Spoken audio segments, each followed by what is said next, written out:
Bienvenue au département de sociologie.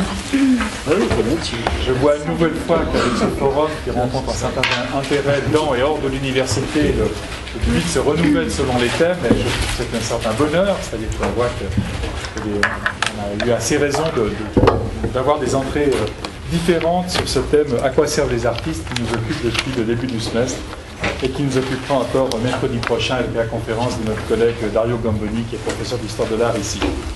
Alors, il est devenu habituel dans le cadre du forum d'avoir une séance, non pas sous forme de conférence, mais sous forme de table ronde.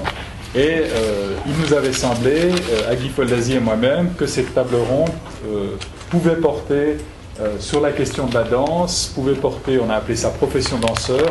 En fait, au cœur de la table ronde de ce soir, on aura le projet danse, qui est ce projet qui va vous être présenté ici par nos trois intervenants et intervenantes de ce soir, et autour duquel, j'espère, nous aurons une discussion intéressante, qui est un projet d'un très grand intérêt, je pense, jusqu'à y compris pour les sociologues. Alors, avant de donner la parole à nos trois intervenants et intervenantes, je vais vous d'abord les présenter. Donc, Anne Davier, qui est ici tout de suite à ma droite, elle est licenciée en lettres et en sciences de l'éducation à l'Université de Genève. Elle travaille depuis 2000 à l'Association pour la danse contemporaine, ici à Genève, et à Pro Helvetia, Fondation Suisse pour la culture. Elle est conseillère de Fondation pour la danse depuis 2005, et elle fait partie du comité directeur de Pro Helvetia depuis 2006. Carole Jubin, à sa droite immédiate, a eu également suivi une formation universitaire ici à l'Université de Genève en relations internationales. J'ai vu un étudiant qui vous a d'ailleurs connu, il m'a dit « Ah, mais elle vient. » J'ai dit « Ah, vous ne pouvez pas venir vous entendre ce soir. » Carole, donc, a une formation en relations internationales. Elle a également une formation de danseuse. Et elle travaille actuellement en tant que chargée de mission à la mise en œuvre de la filière professionnelle vaudoise de danseurs-interprètes. Et alors après, il y a dans le curriculum vitae que vous m'avez envoyé quelque chose qu'il faudra décrypter. Donc c'est le CFC, MPA et BA. Donc CFC, c'est Certificat fédéral de capacité. MPA, maturité professionnelle artistique. Voilà, et BA, c'est bachelor. Voilà. Ça, c'est voilà. Enfin, notre collègue Marc Durand, qui est professeur ordinaire à l'Université de Genève, à la faculté de psychologie et des sciences de l'éducation, qui est également professeur associé au Conservatoire national des arts et métiers, ce qu'on appelle le CNAM, à Paris, pour le master et pour le doctorat en formation des adultes. Marc Durand est également responsable de l'équipe de recherche Forme Action à l'Université de Genève. Il est l'auteur de très nombreuses publications, dont les plus récentes figurent dans une liste que vous trouverez sur l'excellent site de notre forum de recherche mis à jour par Guy Foldazy régulièrement. Marc Durand est notamment l'auteur, en 2006, d'un rapport préparé dans le cadre du projet Danse sur la question de la reconversion et de la formation continue des danseuses et des danseurs. Alors, pour la table ronde de ce soir, on va procéder de la manière suivante. Tout d'abord, Anne Davier va nous rappeler ce qu'est ce projet Danse. Alors, il y a ici, j'imagine, des professionnels danseuses et danseurs qui savent déjà peut-être tout ceci, et puis il y a aussi des étudiants en sociologie qui n'en savent rien du tout. Donc c'est la difficulté de l'exercice d'un forum comme celui-ci, réunissant des gens qui ont des degrés d'information différents. Donc Anne nous rappellera comment est né le projet Danse, ce qui s'est passé depuis 2002, et où nous en sommes aujourd'hui. Ensuite, Carole Jubin développera le volet formation de ce projet Danse, en montrant quelles sont les implications de ce projet pour ce qui est de la reconnaissance en Suisse de la danse comme profession.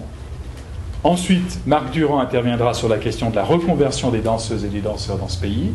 Et enfin, Anne Davier reprendra la parole pour évoquer encore le troisième volet du projet Danse, donc formation, reconversion, le troisième volet qui concerne la production et la diffusion des œuvres chorégraphiques en Suisse comme à l'étranger. Et puis, après ces trois interventions, nous allons ouvrir une discussion entre nous et évidemment également avec la salle, une discussion que je vais m'efforcer de modérer du mieux que je peux, étant entendu que, comme sociologue, je ne suis pas un véritable spécialiste du domaine qui nous intéresse ce soir. Pour ce qui est du vidéo-enregistrement, puisqu'il paraît que ça pose des problèmes de droit personnel et des problèmes juridiques, donc Mélanie Oyon, une fois de plus, met ses compétences à notre disposition. Elle enregistrera la table ronde, mais elle n'enregistrera pas les débats, si bien que vous êtes libre de dire ce que vous pensez, en pour ou en contre, ce que diront les intervenants. N'hésitez pas à vous exprimer, rien ne sortira de cette salle et encore moins sur notre site internet. Voilà. Dernière information, donc le forum se conclut la semaine prochaine avec l'intervention de Dario Gamboni. Je trouvais heureux qu'un historien de l'art vienne à son tour nous apporter son éclairage de la question à quoi servent les artistes. Dario enseigne ici à l'Université de Genève et je suis très heureux qu'il soit le dernier à prendre la parole dans le cadre de ce forum. Alors voilà pour la présentation. Donc peut-être Anne, je vous propose dans un premier temps de nous éclairer un peu sur ce projet Danse et puis ensuite on va procéder comme indiqué. En vous remerciant évidemment tous les trois d'avoir accepté de participer à cette table ronde ce soir. Merci. Alors oui, le projet Danse, donc qu'est-ce que c'est? Alors il a fallu pour moi m'y replonger puisqu'il a été initié en fait en 2002. Il a duré 4 ans, il s'est terminé en 2006. Aujourd'hui, il ressemble à ça, 42 pages qu'on trouve sur Internet, tant sur le site de Pro Helvetia que sur le site de l'OFC. Mais dans la réalité, ça a été 3 millions de budgets qui ont été débloqués pour justement réaliser ce projet Danse. 200 à 300 personnes impliquées dans différents groupes de travail, beaucoup de concertations, des milieux associatifs, politiques, culturels, artistes confondus, beaucoup de séances de travail, pas mal de polémiques, de discussions, de gens pas d'accord, d'accords, d'idées qu'il a fallu trier. Bref, pas mal un grand chemin assez long, très enthousiasmant et novateur en Suisse en tout cas pour la culture. Donc l'idée première de ce projet de danse, qui a été donc lancé par Pro Helvetia et l'OFC, c'est l'Office fédéral de la culture, c'était de développer un nouveau concept d'encouragement de la danse en Suisse. Et ce concept devait se développer en collaboration avec les villes, les cantons, les représentants des associations de la scène de la danse et évidemment la Confédération. Donc pourquoi est-ce qu'en 2002, l'Office fédéral de la culture et Pro Helvetia ont souhaité initier ce projet Danse?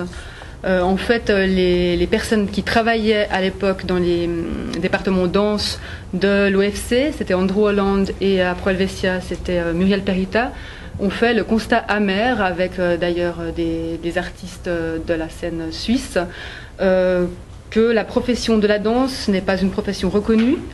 De ce fait découlait l'existence précaire des danseurs, un bas niveau de reconnaissance sociale, des mauvaises conditions de travail, et pourtant un art qui était en plein essor, en pleine expansion, avec beaucoup d'artistes qui avaient des idées nouvelles. Enfin, il y avait à un moment donné une espèce de tiraillement entre les faits tels qu'ils étaient là, la profession qui avait envie de grandir, et puis des conditions qui n'étaient pas adéquates à cette profession-là. Donc il fallait agir, évidemment, pour que la danse se renforce et garde, d'une part, la qualité qu'elle avait acquérie jusqu'ici, et puis également la développer. Donc je rappelle rapidement, parce qu'effectivement il y a des gens qui connaissent peu, quand je parle de danse contemporaine, de danse indépendante, qu'on appelle aussi danse libre principalement. C'est-à-dire que là, on va beaucoup parler, en tout cas, pas uniquement, mais d'artistes, danseurs et chorégraphes dits indépendants. En comparaison, le projet Danse s'est pas mal appuyé sur un projet qui a été initié en Allemagne qui s'appelle Tanzplan. Donc le projet Danse, ça a été un budget débloqué de 3 millions, ce qui est une somme considérable. Tanzplan a débloqué un budget de 12,5 millions d'euros, donc pour faire le même type de travail, ce qui est carrément énormissime. C'est pas pour dévaloriser la somme, l'intérêt et l'engagement des politiques pour le projet Danse, mais c'est juste pour mettre en parallèle comme quoi bon, c'est un concept novateur, c'est un projet pilote qui s'est attaché à la danse, mais il y a eu d'autres modèles, notamment européens et particulièrement ici en Allemagne, qui avaient déjà quelques longueurs d'avance. Voilà. Donc dans quel cadre s'est mis en place ce projet Danse?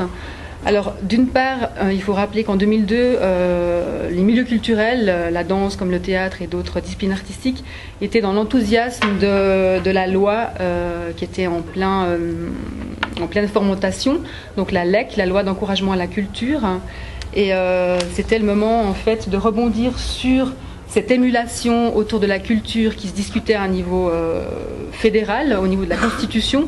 D'ailleurs, vous avez peut-être vu hier, il y avait un article très intéressant dans le Temps où Yvette Yagui faisait en fait le point sur cette loi qui a été initiée en 1999, qui aurait dû être validé en février 2008, puis qui est renvoyé, alors on va dire au calendrier grec, mais possiblement en automne 2008, pour être remanié encore une fois.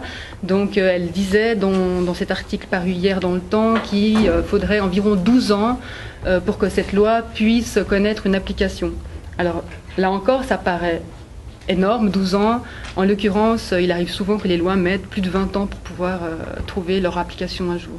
Donc le projet Danse, à l'époque, en 2002, on n'était encore pas tout à fait dans les polémiques actuelles autour de cette loi. Donc il y avait cette émulation tout d'un coup d'un phare, d'une concentration de la culture qui devait connaître un encouragement inscrit dans la Constitution.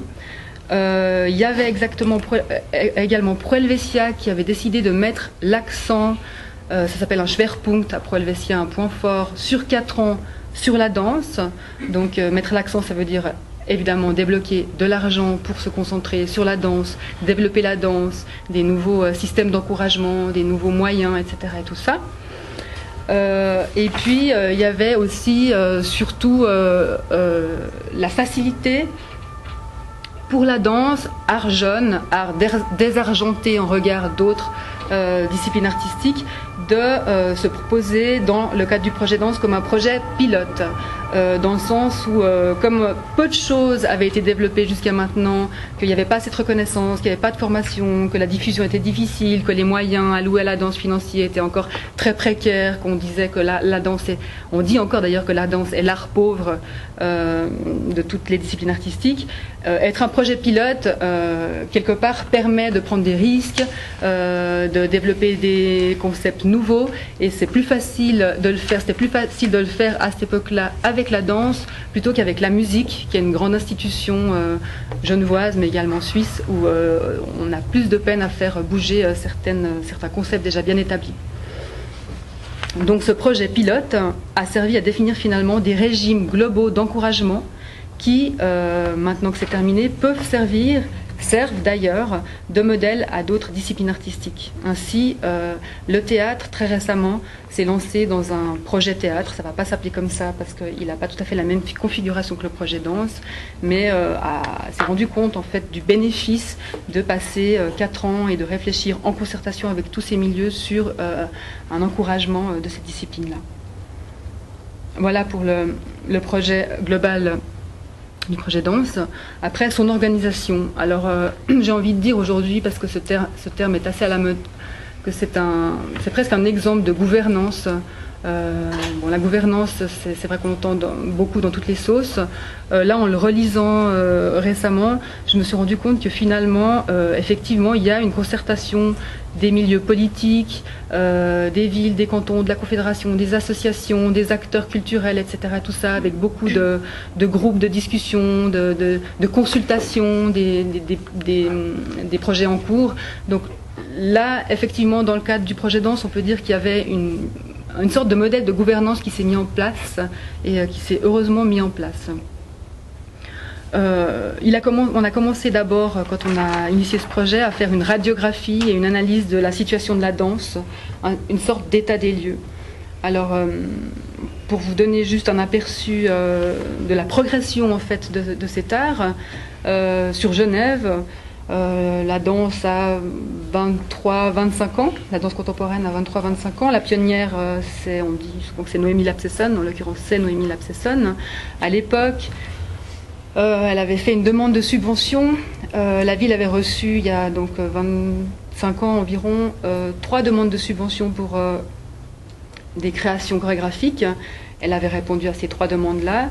Donc c'était quelques dizaines de milliers de francs sur ces 3 demandes-là. Là, récemment, lors de la dernière réception des dossiers et gestion de qui reçoit des subventions et qui n'en reçoit pas, il y a eu, donc 25 ans plus tard, près d'une 40aine de projets qui ont été déposés à la ville.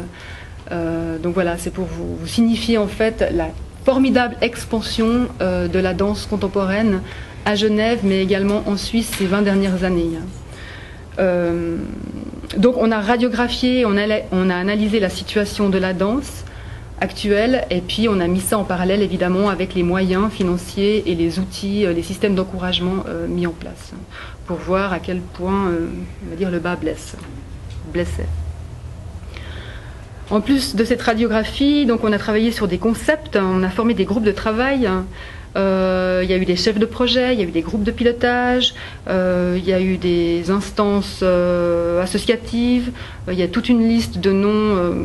Dans le groupe de pilotage, par exemple, il y avait Brigitte Baridel, il y avait M. Ballenegger, Pius Knussel, il y avait David Streif, enfin des gens qui sont dans des postes hauts fonctionnaires de l'État ou des villes et des cantons, qui pilotaient l'évolution du projet Danse, qui suivaient pas à pas justement là où il allait, parce qu'évidemment c'est un projet, donc on ne savait pas non plus forcément où on allait aboutir avec ce projet-là.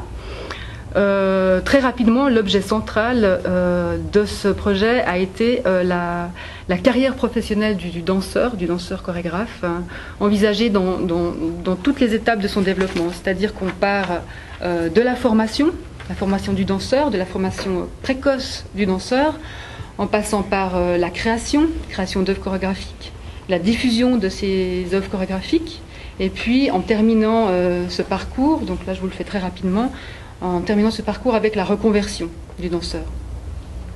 Donc ce projet Danse voulait avoir une vision très globale de ce qu'était la carrière professionnelle d'un danseur du début à la fin, et se pencher sur les besoins spécifiques du danseur à chaque étape de cette carrière professionnelle.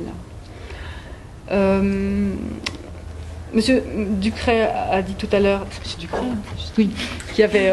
On ne se connaît pas encore. Non, il faudra qu'on s'écrive plus. Il y avait trois axes principaux. En réalité, il y en avait 4. Il y a donc eu la formation, la production-diffusion, la reconversion et un groupe qui s'appelle infrastructure, qui est moins important, qu'on va moins aborder aujourd'hui, puisqu'on s'intéresse aux danseurs, mais qui est un groupe qui était très important, infrastructure, parce qu'évidemment qu'il faut des lieux. Donc infrastructure, c'est théâtre, c'est scène, c'est plateau, c'est studio, c'est lieu pour créer, lieu pour que les choses émergent. Donc c'est évidemment un point capital du projet Danse. Donc la formation va être présentée par Carole, et puis la reconversion plus tard par Monsieur Durand. Donc par rapport à ces 4 grands axes, sur certains aspects, le projet Danse a pris le train en route, c'est-à-dire qu'il y avait déjà des choses qui étaient en cours d'élaboration, comme par exemple la formation. La formation n'a pas attendu le projet Danse pour se réfléchir, mais par contre, l'un et l'autre ont profité de cette dynamique pour avancer, peut-être plus vite, je l'espère, on verra, on fera le point. Carole fera le point là-dessus. Par contre, le projet Danse a aussi initié et mis en place des mesures nouvelles, comme par exemple les conventions de soutien conjoint, dont il sera question plus tard quand je vous expliquerai un petit peu ce qu'il en est au niveau de la diffusion et de la création. Ce qu'il a permis de faire, ce projet Danse, finalement, c'est de démarrer un processus, de lancer une dynamique. Il a regroupé différents acteurs, donc politiques, artistes, etc. On a déjà fait le tour. Il a permis d'élaborer un langage commun, de mettre autour d'une même table, des gens qui n'avaient pas l'habitude de se rencontrer, qui n'avaient pas l'habitude d'échanger. Il a aussi permis de sensibiliser les milieux politiques, culturels, le public à la danse et aux problématiques liées à la danse. Il a déclenché des discussions à des niveaux où la danse n'était même pas un sujet de conversation, sous la coupole de Berne, dans les conférences des villes suisses. Il y a eu des messages aussi relatifs à la danse pour les textes de loi de la LEC et de Pro Helvetia. Donc la danse a pris une place qui jusqu'alors elle n'occupait pas. Le projet Danse a aussi lancé des propositions de solutions, des mesures à long terme pour améliorer la danse, comme par exemple des diplômes, des salaires minimums pour les danseurs, des conventions de soutien conjoint, toute une série de mesures qui seraient trop longues d'énumérer ici. Et puis, il a permis également de développer les ressources financières, c'est-à-dire que quelques villes et quelques cantons ont augmenté leur budget consacré à la danse depuis justement ce projet Danse. Par exemple, les villes de Genève, de Berne, les villes et les cantons de Zurich, le canton de Fribourg ont élargi leur budget consacré à la danse. Et ça, c'est vraiment une retombée directe de cette émulation qu'il y a pu y avoir autour du projet Danse. Et puis, ce qu'il a laissé également concrètement derrière lui, c'est qu'il a développé un modèle de réseau national qui s'appelle Réseau Danse Suisse, qui s'abrège RESO. Et ce réseau, en fait, est une émanation directe de ce groupe infrastructure dont je vous ai parlé tout à l'heure. C'est-à-dire que le projet danse, lorsqu'il est arrivé en fin de parcours, en 2006, en phase finale, il y a eu un moment comme ça de panique, genre ça y est, on a terminé le projet, on a dépensé 3 millions, on a réuni plein de gens, on a fait beaucoup de bruit, la presse en parle, Jocelyn en parle, c'est un problème maintenant qui est soulevé sous la coupole, etc. Qu'est-ce qui va se passer? Voilà, le projet est terminé, qu'est-ce qui va se passer? Donc c'est vrai qu'on a eu, je me souviens d'une séance à Bienne où on a tous été très déprimés parce qu'on a eu l'impression que c'était terminé puis qu'il n'y aurait plus rien qui se passerait vu que le projet était fini. Et évidemment ça n'a pas été le cas. Mais on a quand même initié le réseau national danse suisse qui, lui, en fait, a repris la structure du projet danse, mais d'une façon pérenne, en quelque sorte. C'est-à-dire que la scène, de toute façon, manquait d'une instance qui représentait ses besoins au niveau national. Et puis, ce réseau a pris cette fonction-là. Donc il a été créé le 21 mars 2006, il a ses bureaux à Berne, aujourd'hui c'est une petite structure qui compte 3 employés.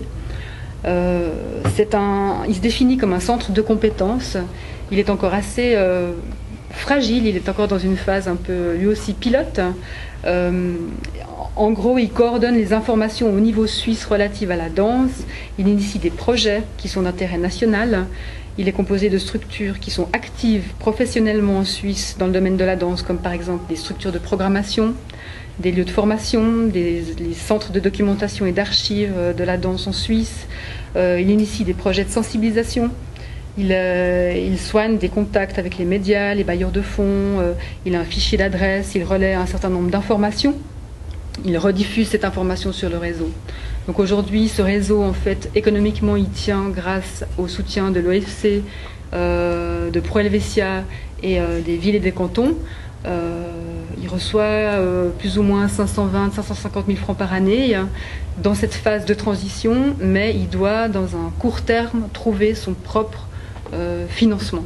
Donc c'est en ce sens-là qu'il est encore fragile. Pour vous donner quelques exemples concrets de ce qu'a pu faire le réseau, RESO, dernièrement il y a eu la journée de la danse, la journée mondiale de la danse à Genève le 27 avril, un dimanche.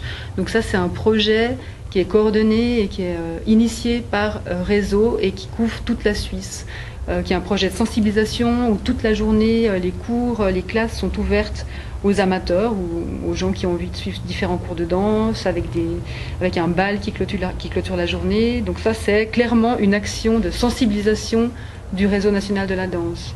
Ce qu'il a fait également très récemment, c'est qu'il a créé un fonds, le fonds des programmateurs suisses. Donc c'est un fonds économique qui réunit les programmateurs, différents programmateurs danse de la Suisse. Et avec ce fonds, en fait, ces programmateurs se concertent et font tourner, donc diffusent des œuvres sur leur plateau, donc permettent à des compagnies de présenter leurs œuvres à Genève, à Lausanne, à Bienne, à Lucerne, à Coire, à Zurich, etc., sur une année. Donc ça, c'est aussi un des objectifs du projet danse, c'était que les pièces créées puissent connaître autre chose que leur vie très courte de 3, 5, au mieux 8 représentations, et après on n'en parle plus. Donc le réseau est actif aussi à ce niveau-là. Il fait bien d'autres choses, mais bon, c'est les 2 choses principales et plus récentes qu'il a pu mettre en place. Je passe la parole à Carole. Alors moi je vais vous parler d'un des domaines du projet danse, à savoir la question de la formation professionnelle des danseurs en Suisse. Je vais commencer par juste vous faire un petit point sur la situation actuelle et les besoins relatifs à la formation des danseurs. Vous parler d'un concept national de formation qui a été pensé et qui en particulier s'articule entre 2 cantons pilotes pour l'instant, le canton de Vaud et le canton de Zurich. Je vais vous dire aussi 2 mots au niveau de l'élaboration des bases légales, donc de l'ordonnance de formation et du plan de formation, qui ont été élaborés dans le cadre de l'Office fédéral de la formation et qui sont en fait les bases légales qui vont permettre ensuite au canton de développer ce qu'on appelle un certificat fédéral de capacité et maturité professionnelle artistique, donc pour les danseurs entre 15-16 ans ou 18-19 ans, donc à partir de la fin de la scolarité obligatoire. Et je finirai par la mise en œuvre en fait de ces textes au niveau cantonal. Il y aura vraiment une première partie où il y a 2 cantons pilotes qui vont lancer cette formation. Et ensuite, suite à l'évaluation des 2 premières volées qui devraient, si tout va bien, terminer en 2012, l'ordonnance de formation pourrait rentrer en vigueur pour toute la Suisse, à savoir que théoriquement tous les cantons pourront mettre en place un CFC et une maturité professionnelle artistique pour les danseurs. Donc un des gros constats du projet danse par rapport à la formation a été qu'il n'y a pas de formation reconnue pour les danseurs au niveau national. Il y a une formation qui est reconnue au niveau cantonal, qui est à Zurich et qui est reconnue depuis 2001, qui est une formation pour des jeunes danseurs aussi, donc la même tranche d'âge que pour le CFC, 15-16 ans, 18-19 ans, mais qui est encore actuellement, donc c'est-à-dire jusqu'à 2009, située au niveau de l'école supérieure. Donc cette formation-là est la seule qui soit reconnue par des instances publiques, à savoir le canton de Zurich. Donc ce qu'il a été, donc actuellement les danseurs vont se former dans des écoles privées ou à Zurich ou à l'étranger. Et le problème, c'est qu'ils n'ont pas de, sauf s'ils vont à l'étranger, mais en Suisse ils sortent pas avec un diplôme reconnu qui leur permettrait par la suite, par exemple en fin de carrière, de pouvoir partir sur la base d'un diplôme pour tout d'un coup penser une reconversion professionnelle ou partir dans une autre direction. Donc l'idée, ça a été d'inscrire la danse dans le système suisse de formation. Alors l'idée de base, ça a été de former les danseurs le plus tôt possible, vu que c'est vraiment la spécificité de la formation. C'est vraiment une implication immense pour les danseurs. Donc l'idée, mais vraiment fondamentale, vraiment de base, ça a été de mettre une formation 15-16 ans, 18-19 ans au niveau de la formation supérieure. Ça n'a pas été en raison des spécificités du métier, ça n'a pas été accepté parce que le système suisse de formation est quand même très, très clair, très arrêté. Donc le concept national de formation qui a été décidé dans le cadre de l'OFFT, aussi dans le cadre du projet danse, ça a été de dire on va faire 2 niveaux de formation. Un premier niveau au niveau secondaire 2, donc je m'excuse, c'est un peu des termes techniques, mais c'est voilà. Donc du CFC et de la maturité professionnelle artistique, et ensuite au niveau du bachelor. Donc les 2 cantons pilotes qu'on dit oui, on est d'accord pour mettre en place des infrastructures, et voilà, ça a été le canton de Vaud et le canton de Zurich. Donc le canton de Zurich, ayant cette formation initiale dont j'ai parlé tout à l'heure en danse classique, va la transformer au niveau structurel et formel pour qu'elle devienne le CFC, maturité professionnelle artistique d'orientation classique. À Lausanne, sur ce même niveau, il y aura un CFC, maturité professionnelle artistique en danse contemporaine, et ces 2 formations vont commencer en 2009.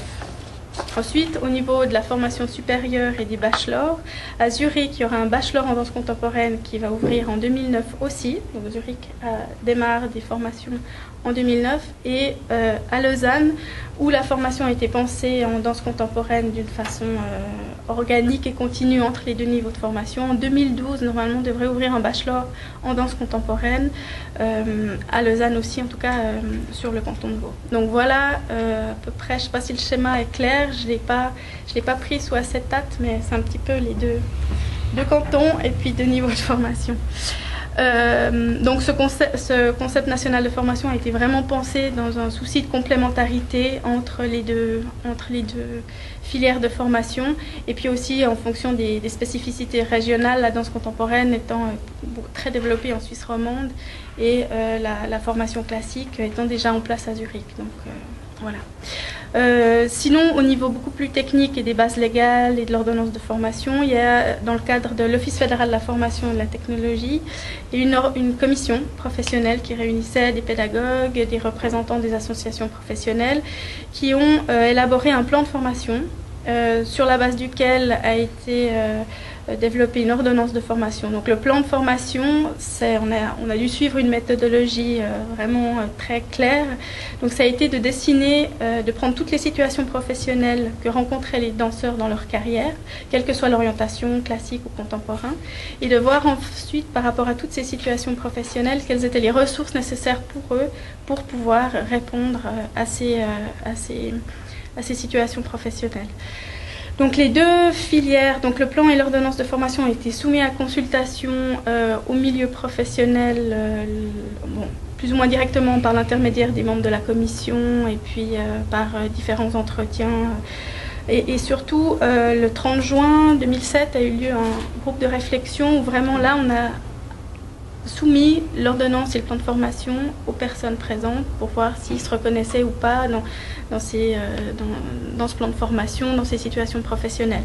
Je crois que ça a été relativement positif. Donc ensuite, on a corrigé quelques points suite à cette consultation dans le cadre de la commission de l'OFFT. Et puis, le plan et l'ordonnance de formation sont partis en consultation au canton suisse, tous les cantons suisses. Et cette consultation s'est fermée le 21 mars. Alors, je sais que c'est très technique. Si jamais vous êtes perdu sur le site de Danse Suisse, il y a vraiment tous les éléments, toutes les dates. Voilà. Donc, les milieux professionnels ont été consultés par rapport à ce travail législatif qui apporte vraiment la base légale d'une profession et sa reconnaissance de facto, vu que la danse et la profession de danseur n'existent actuellement pas, en tout cas dans le catalogue des professions reconnues en Suisse. Ça arrive, mais voilà. Donc au niveau cantonal, on a eu l'accord de l'Office fédéral de la formation en septembre 2007, suite donc à l'évaluation des travaux, du plan et de l'ordonnance de formation, qui a dit ok, c'est valable, vous avez le soutien du milieu professionnel, donc allez-y, donc les deux cantons pilotes, Vaud et Zurich, vous avez le feu vert pour mettre en place les deux filières de formation. Donc ça, très concrètement, se dire qu'à Lausanne, ça ouvre en 2009, à l'automne 2009, et à Zurich aussi, au même moment. Donc la filière, je l'ai mentionné tout à l'heure, la filière zurichoise va être un peu reformalisée pour répondre au CFC, maturité professionnelle, et la filière vaudoise est complètement à construire. Donc d'un côté c'est passionnant, mais en même temps la tâche est quand même relativement importante. Donc je rappelle qu'il y aura la maturité professionnelle qui ouvre en 2009 et le bachelor en 2012. Il y a vraiment un cursus contemporain sur 2 niveaux et sur vraiment une période de 6 ans. Donc on est accompagné par des pédagogues pour vraiment développer un cursus pédagogique. On est dans une phase un peu étrange parce qu'on n'a pas encore nommé de direction. Donc on est en train de... Il y a une commission de formation professionnelle qui réfléchit, donc qui va accompagner la mise en place de la filière, que ce soit de la question des locaux jusqu'à l'organigramme au sein de la structure, le cahier des charges de la direction. Mais vraiment le point important, c'est l'élaboration d'un projet pédagogique. Donc qui part de l'ordonnance de formation et du plan de formation et de penser un projet pédagogique. Alors la différence par rapport à Zurich, c'est que Zurich, il y aura 2-3 petits changements structurels que j'ai mentionnés tout à l'heure, mais la direction ne change pas, c'est Oliver Matz qui dirige l'école, la structure va s'élargir, mais au niveau de la réflexion pédagogique, je crois qu'il va y avoir une continuité, je suis presque même sûre, tandis que là on se retrouve avec une filière contemporaine à construire et c'est vraiment quelque chose de nouveau. Donc c'est une phase assez passionnante, on est accompagné par des experts, par exemple du conservatoire, une experte en particulier du Conservatoire de Lyon.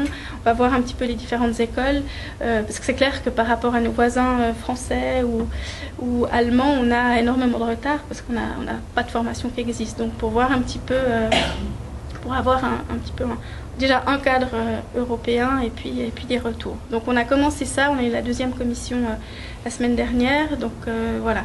Sinon, pour juste un petit peu quand même, au niveau du contenu, différencier ce que sera, donc là je parle toujours de Lausanne, la maturité professionnelle et le bachelor, le CFC maturité professionnelle va vraiment apporter une base technique aux élèves.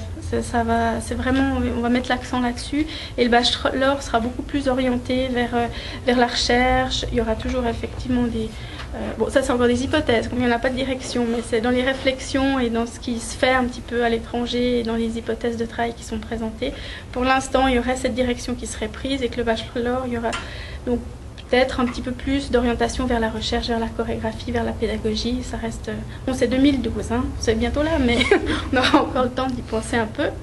Et il y a une autre question aussi encore structurelle, c'est très structurel, mais enfin, ce projet il avance, mais c'est vrai qu'il y a beaucoup, il y a le système suisse de formation, et là on a une autre structure qui va, dont les travaux vont un petit peu refaire penser le CFC, mais pas trop, en tout cas pas par rapport au contenu. Ce serait l'idée de rattacher le CFC Danse Vaudois à la Haute École de Théâtre de Suisse romande, qui est une structure romande et auquel tous les cantons romans sont rattachés. Et l'idée, ce serait de rattacher la danse au théâtre, enfin, en tout cas le CFC à la haute école. Donc, il y a certains avantages comme des synergies pédagogiques, une visibilité, des économies d'échelle. Enfin, il y a vraiment ces deux formations qui s'appellent l'une et l'autre, en tout cas selon certains points de vue. Donc l'idée, ça a été, pour que ce soit possible, en tout cas au niveau juridique, de demander à la conférence intercantonale de la Suisse romande et du Tessin de se saisir du projet et dire est-ce que les cantons romans sont oui ou non d'accord que le CFC soit rattaché à la manufacture et que par conséquent ils deviennent romans. Alors là, c'est une décision qui est en cours, qui va plus ou moins être décidée, si tout va bien, début juin. Donc voilà, Donc sinon, toujours au niveau de la consultation, on a organisé un comité consultatif au mois de février. On a mis des informations sur le site de Danse Suisse et puis on essaye, dans la pour l'instant où c'est vraiment, ça reste très ouvert et il y a encore des questions à se poser. C'est vraiment un moment où il faut continuer à consulter et puis à avoir des points de vue sur la question et qu'est-ce qu'une formation contemporaine au niveau du contenu. Enfin, il y a plusieurs points de vue là aussi. Et puis voilà, donc ce que je peux, pour conclure, vraiment les avantages pour le milieu et les danseurs, enfin en tout cas les avantages formels, ça j'étais très formelle et structurelle surtout, c'est donc d'avoir une formation au niveau du CFC et du bachelor, ça va permettre une reconnaissance officielle de la profession pour les instances publiques responsables, l'accès des jeunes danseurs à une formation publique dans leur pays, l'accomplissement d'études générales, donc CFC et maturité professionnelle artistique en parallèle, pratique et théorie, l'accès aux écoles spécialisées dans un deuxième temps, une fois que l'élève aura passé la maturité professionnelle, le développement des possibilités d'insertion des danseurs dans le marché du travail, j'en avais parlé tout à l'heure, et puis le renforcement de la qualité de la visibilité de la danse suisse et de ses créateurs et interprètes, sans oublier qu'il y a toujours eu et il y aura toujours des danseurs qui se forment hors institution et qui parviennent après, c'est le choix des chorégraphes. Donc, mais pour la reconnaissance du métier, le fait d'avoir des bases légales au niveau national va faciliter les choses. Voilà. Merci beaucoup. Marc. Oui, donc je vais parler de ce qu'on appelle la reconversion des danseurs, avec quand même deux bémols. Le premier, c'est que je ne suis absolument pas spécialiste de danse et je parcours de temps à autre ce domaine, mais presque en dilettante. Et le deuxième, c'est que je ne suis absolument pas sociologue, ce qui me rend évidemment particulièrement qualifié pour prendre la parole là, ce soir devant vous. Vous imaginez bien, j'ai mis très longtemps avant de répondre oui à la demande d'André Ducret et je ne le remercie pas de m'avoir passé cette demande. Enfin, il se trouve que j'ai été mêlé à cette affaire-là il y a quelque temps dans le cadre d'un projet de recherche que je conduisais à l'époque avec le Grand Théâtre, mais qui concernait essentiellement l'opéra et le travail des techniciens. Et j'ai croisé là-bas un type qui s'appelle François Passard, que j'imagine vous connaissez les uns et les autres.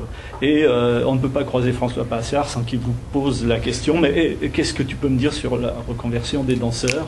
Voilà. Donc j'étais amené à réfléchir à ça dans le cadre de groupes de travail qui étaient impliqués dans les projets qui vous ont été décrits de manière très minutieuse et très précise. Là, je serai beaucoup moins minutieux et précis, vraiment.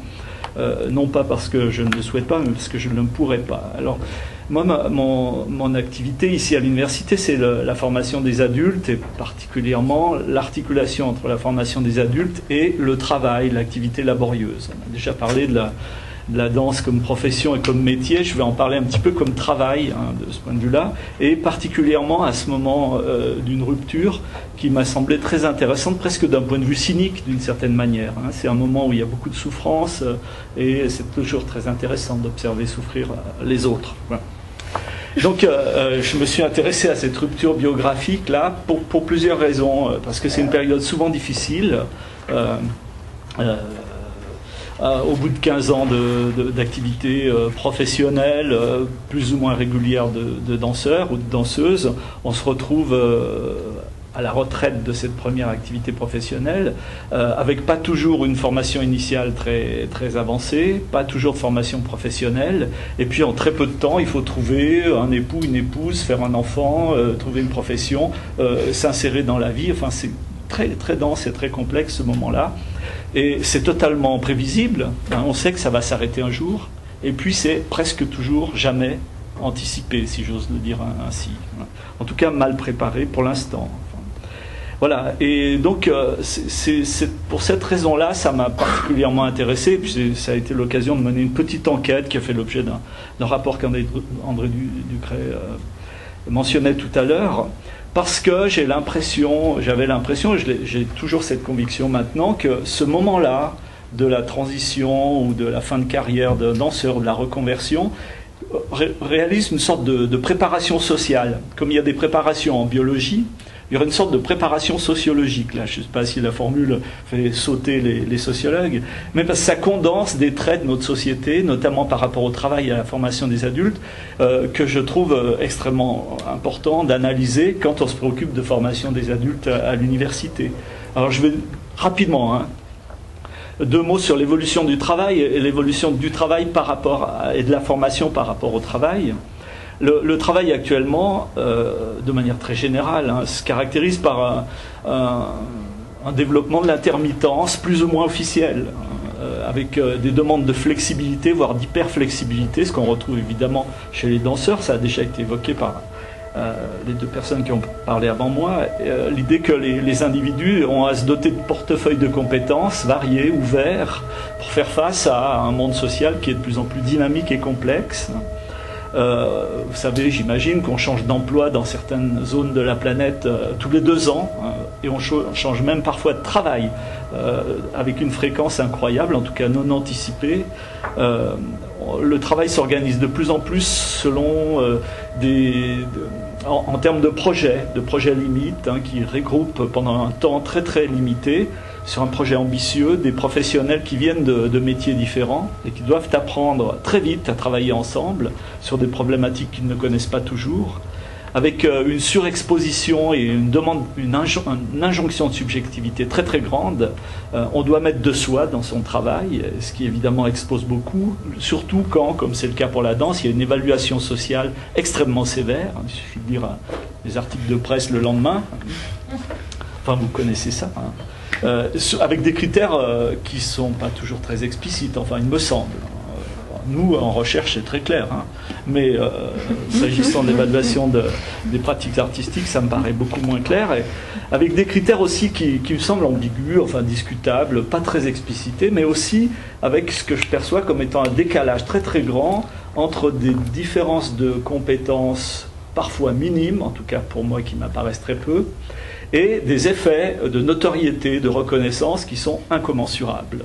Bon, voilà, je ne vais dénoncer personne, mais je trouve que on est chez les danseurs dans des problématiques biographiques, des trajectoires biographiques qui sont de plus en plus chaotiques, donc, et qui sont à l'image de ce que nous vivons, les non-danseurs, ailleurs et autrement. Et alors la formation, le deuxième volet, la formation par rapport à ça, problématique de formation des adultes par rapport à cette évolution du travail qui concerne les danseurs, mais pas seulement, c'est qu'est-ce que c'est que former des adultes? Est-ce que c'est préparer à un métier, comme ça a déjà été dit plusieurs fois, c'est-à-dire le métier, un peu la définition du métier avec un corps de savoir professionnel arrêté, des compétences bien établies, une sorte de consensus de la communauté professionnelle sur ce qu'il convient de faire, etc. Ou est-ce que c'est former des gens à surfer sur la vague sociale, à changer de métier tous les 2 ans, c'est-à-dire avoir je ne sais pas, des métacompétences, capacité à shifter d'un domaine professionnel à l'autre. Mais dans ce cas-là, à quoi on forme, quel est le contenu de la formation? Et puis pour aller vite, est-ce que c'est de la transmission de savoir professionnel ou de compétences ou d'expertise professionnelle préalablement clairement identifiée, ou est-ce que c'est une problématique de l'accompagnement? Vers quoi s'oriente la formation des adultes du XXIe siècle? Enfin voilà, à grands traits, dessiner la problématique qui m'intéresse, et c'est la raison pour laquelle, évidemment, je me suis penché un peu sur ça pour une petite enquête sur ces reconversions de danseurs, avec l'idée que la formation des adultes est à peu près partout et toujours appelée comme une sorte de médecin du social. Quand il y a du chômage, on dit « oh ben là, il faut faire de la formation ». Quand il y a des difficultés d'insertion et d'intégration, il faut faire de la formation. Quand il y a des problèmes de délocalisation, il faut faire de la formation. Enfin, la formation, on peut être confiant, viendra à bout de toutes les difficultés sociales. Bon. Et j'avais aussi la conviction, après avoir lu cette fois-ci un vrai sociologue qui s'appelle Menger, que les artistes, d'une certaine manière, puisqu'il faut bien répondre à la question posée par André Ducret, préfigurent ce qui va nous arriver à nous, les non-artistes, en termes de professionnalisation et de socialité. C'est-à-dire qu'ils sont à l'avant-garde et on leur demande ce qu'on ne va pas tarder à nous demander à nous. Donc c'était assez intéressant de connaître notre futur en analysant un peu ce que c'est. Alors s'agissant de reconversion de danseurs ou de transition de fin de carrière, notre enquête, au fond, avait abouti à ce que je résumerai maintenant en 5 points, comme ça, pour ne pas trop manger de temps, puis laisser un peu d'espace pour la discussion. Le premier point, très banal, repris par toutes les initiatives qui sont prises par les associations de danseurs, les pouvoirs publics dans différents pays, c'est essayer de rendre moins indifférent ou moins hostile l'environnement social des danseurs en fin de carrière. C'est une grande banalité ce que je dis là, mais ce n'est pas aussi simple que ça à concrétiser, sinon il n'y aurait pas autant de difficultés à ce moment-là, parce que ça demande un certain nombre de mutations des représentations et de la compréhension de ce qui se passe à ce moment-là. Ça demande, par exemple, de prendre conscience du fait qu'il s'agit d'un problème de transition biographique et pas seulement d'un problème de recherche d'emploi. Je vais essayer d'argumenter cette idée-là. Ça demande aussi de prendre conscience du fait que les artistes ont... Alors, André Ducret demande à quoi ça sert, les artistes, c'est un peu provocateur.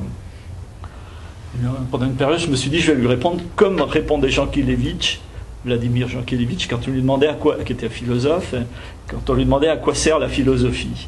Et il répondait, la philosophie, ça sert à rien, et c'est parce que ça sert à rien que ça ssert à quelque chose. Parce qu'évidemment, si ça servait à quelque chose, alors là, ça servirait à rien, quoi. J'espère que vous me suivez.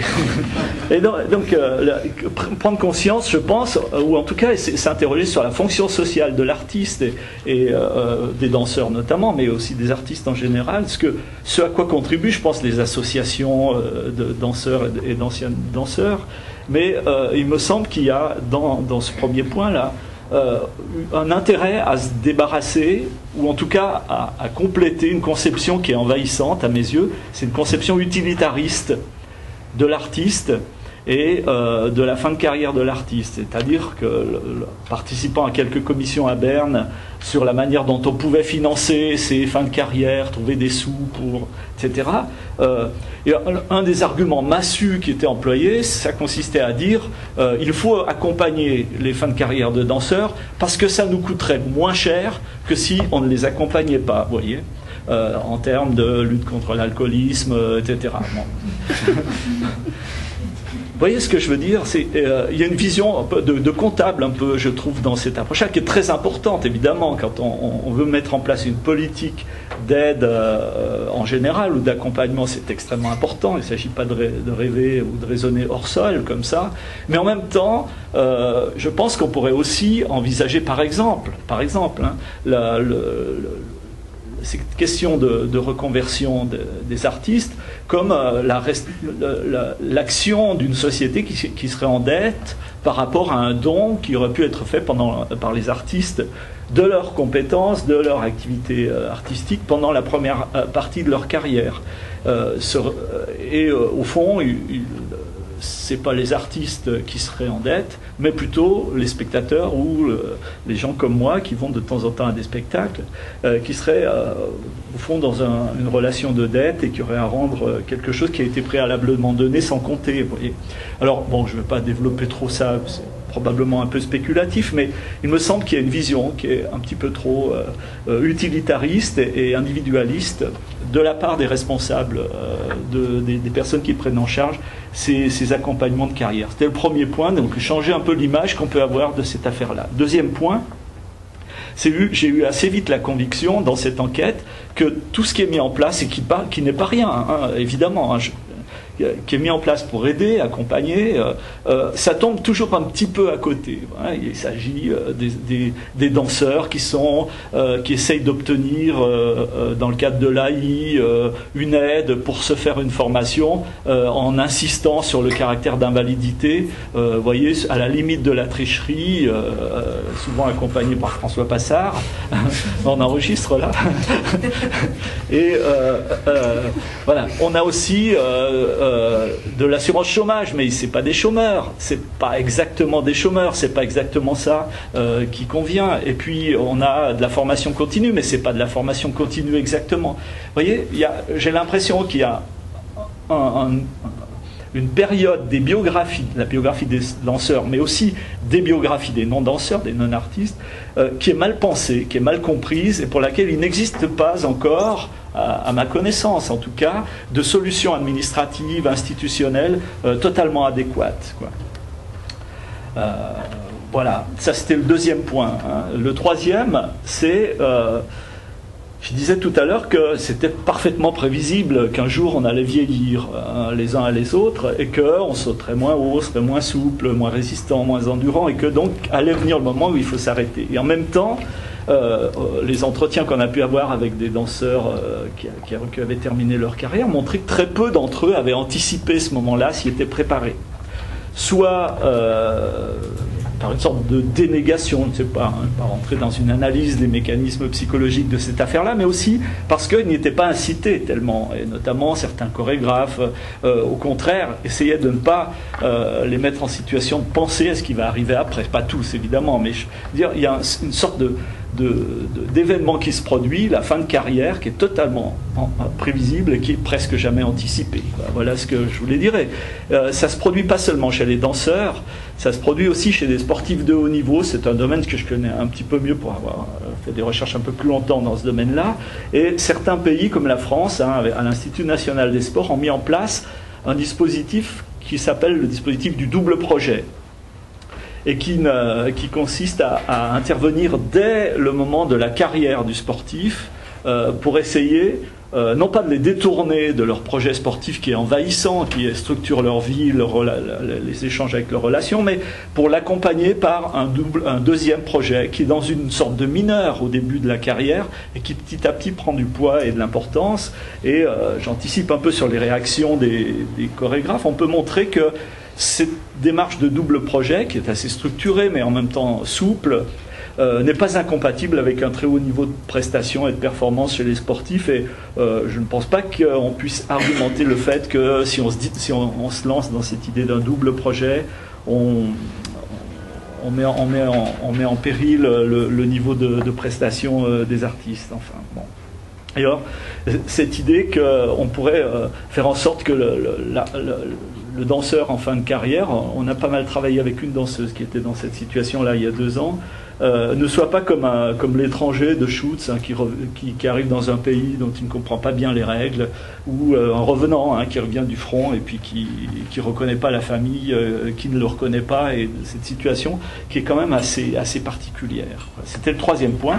4e, la conviction aussi maintenant, mais c'est presque une banalité, mais je pense qu'il faut insister là-dessus quand même, c'est reconnaître ce qui s'est passé avant la fin de carrière, et reconnaître ce qui s'est passé pendant ces 15 années, le reconnaître et le valider. Alors, il y a de plus en plus de dispositifs et de processus de validation des acquis de l'expérience, qui sont mis en place, même dans cette université. Il y a trois facultés pilotes, hein, SES, sciences et faculté de psychologie et sciences de l'éducation, bien sûr, hein, qui mettent en place ces dispositifs de validation des acquis de l'expérience, c'est-à-dire une reconnaissance sociale, institutionnelle du fait que pendant 15 années, même si on n'a pas passé de diplôme, on a appris un certain nombre de choses, on a acquis des compétences, on a acquis de l'expérience et qu'il est possible de valider cette expérience pour obtenir des équivalences de diplôme ou pour obtenir, pour satisfaire les conditions d'accès à un emploi ou autre. Bon, et ce dispositif est encore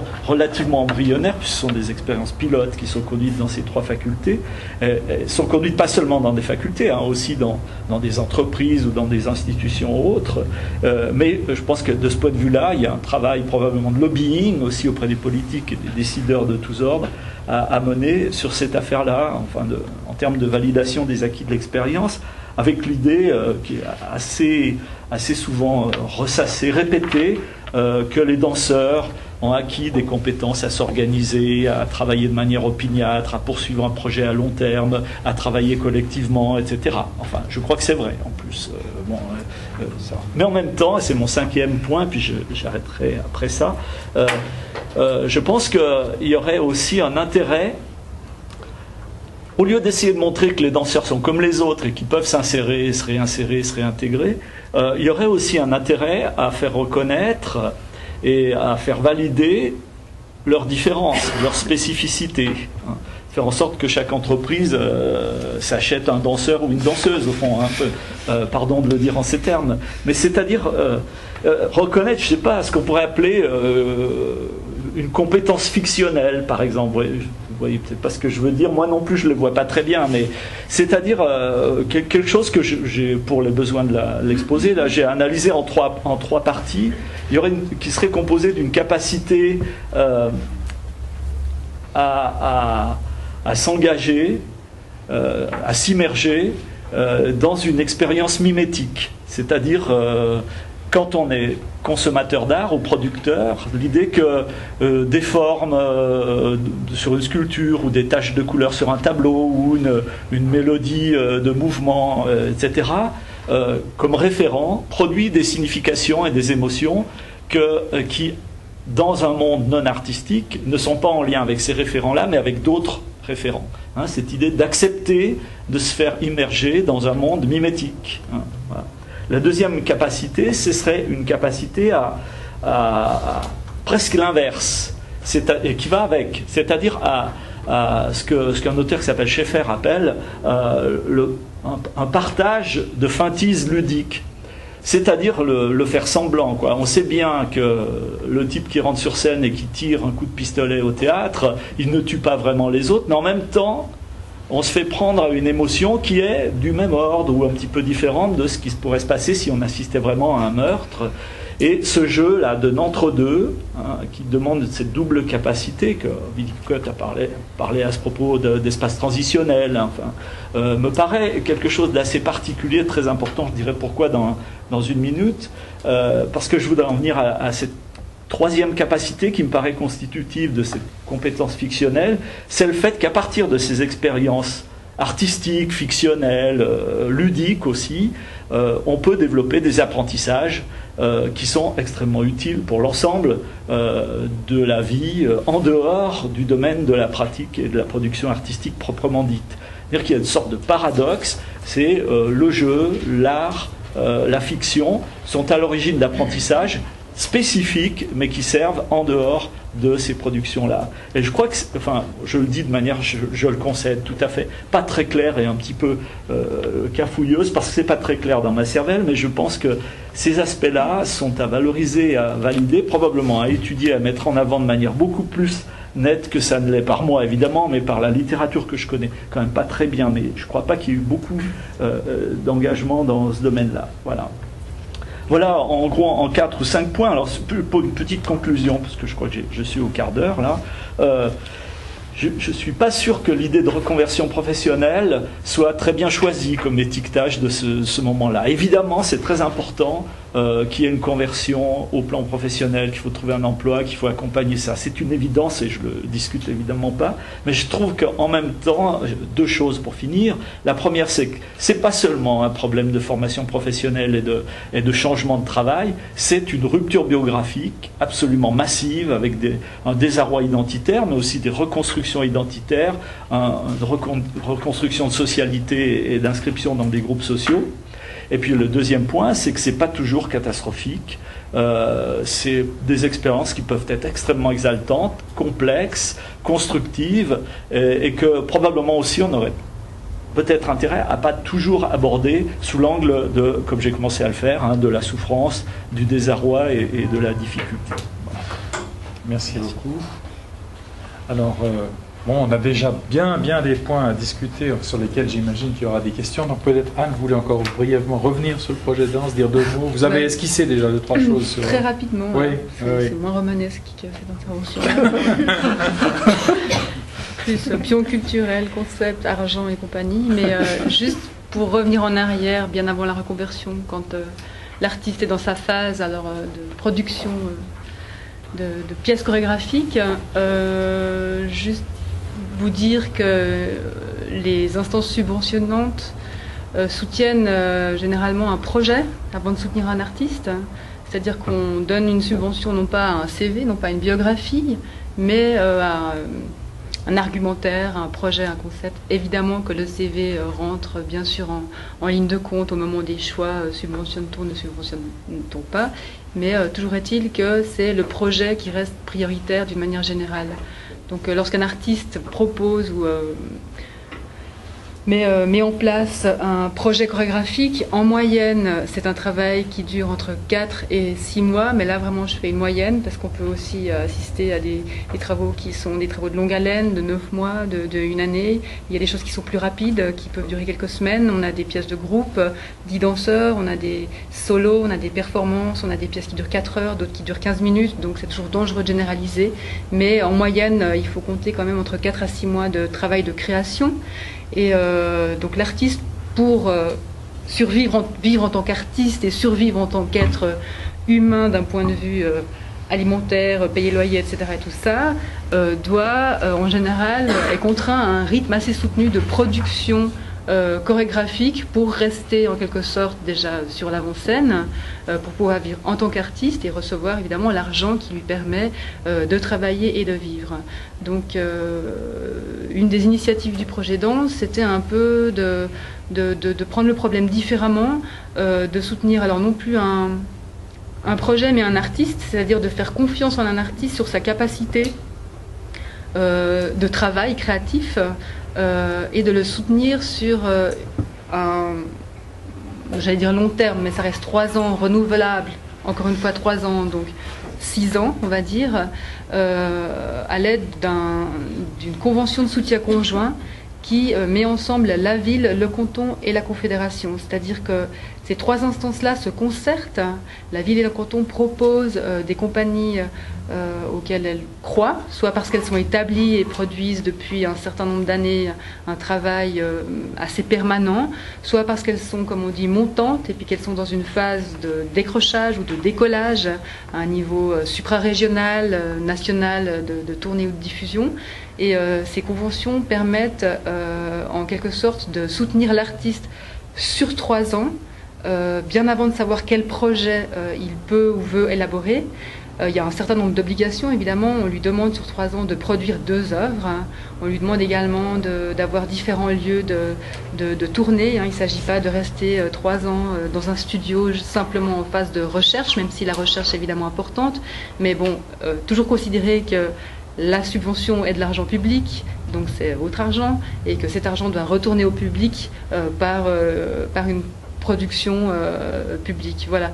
Donc c'est pour ça que la recherche, malheureusement, n'est pas toujours si bien mise en valeur. Toutefois, avec la convention et ces 2 projets, 2 propositions chorégraphiques sur 3 ans, ça laisse aussi du temps à l'artiste de s'établir, de monter une administration, de de faire un peu de recherche malgré tout et d'être autre chose que dans cette course frénétique au projet annuel qui lui permet finalement de continuer à avancer jusqu'à la reconversion, en quelque sorte.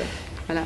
Donc évidemment que ces conventions, quand je vous en parle comme ça a l'air formidable, ça pose un certain nombre de questions.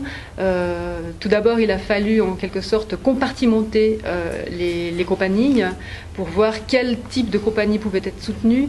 Donc on a dû faire l'exercice très désagréable de construire des colonnes dans lesquelles on a mis les compagnies émergentes. Ensuite, on a mis les compagnies qui avaient un rayonnement local et régional.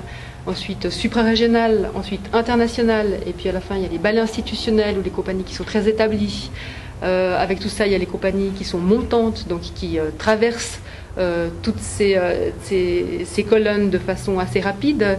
Certaines compagnies restent systématiquement dans une colonne, passent à une deuxième, redescendent dans l'une, etc. Tout ça. Donc ça a été difficile de faire cette classification, mais nécessaire néanmoins parce qu'il a fallu à un moment donné voir qui pouvait bénéficier de ces conventions. Donc Monsieur Durand parlait tout à l'heure de critères. C'est vrai que les critères de choix, donc on pourrait faire, je pense... on pourrait parler des heures et des heures sur les critères, quels sont les critères qui font qu'on choisit telle compagnie, tel autre, tel projet, tel autre, tel artiste ou tel autre. Donc finalement, c'est vrai qu'on a besoin, nous autres qui subventionnons les projets d'artistes, d'être assez clairs et par rapport à ces critères, qui restent aussi des critères qui soient le plus objectifs possible pour Pro Helvetia. Je parlerai de Pro Helvetia parce que c'est là que je me situe. C'est notamment des critères de rayonnement, de diffusion, de tournée, de rayonnement d'une compagnie ou d'une œuvre dans différentes régions linguistiques. C'est le critère premier qui fait qu'on va soutenir telle compagnie plutôt que telle autre. Voilà.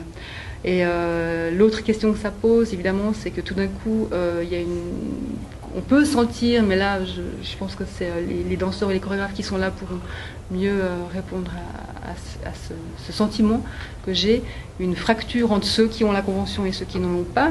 Donc, à un moment donné, on est d'un côté ou de l'autre, on est soutenu en tant qu'artiste ou on est soutenu au projet.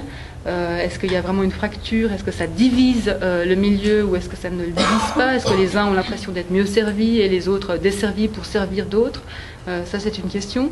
Et puis l'autre question, qui est une question assez fondamentale, et je dirais qu'à ce jour, je crois que personne n'a trouvé la réponse, c'est qu'est-ce qu'on fait une fois qu'on n'est plus soumis qu'on n'a plus le droit à une convention, qui peut s'appeler aussi un contrat de confiance. Est-ce qu'on imagine des parachutes qui permettent de repartir dans un parcours un peu progressif comme ça, logique? Est-ce qu'on retombe soudainement et peut-être parfois très brutalement dans un travail au projet? Donc ça, évidemment, comme ces conventions ont été mises récemment sur pied, aujourd'hui il y en a une quinzaine, il y a les premières qui sont évaluées cette année, qui sont reconduites pour un deuxième temps ou pas. Il y en a des nouvelles aussi qui vont être mises en place. Donc on est encore là dans une phase très approximative, pilote de réflexion sur qu'est-ce qui va se passer après la convention. Voilà. Donc là j'ai vraiment fait le plus court possible. Merci beaucoup pour cette concision.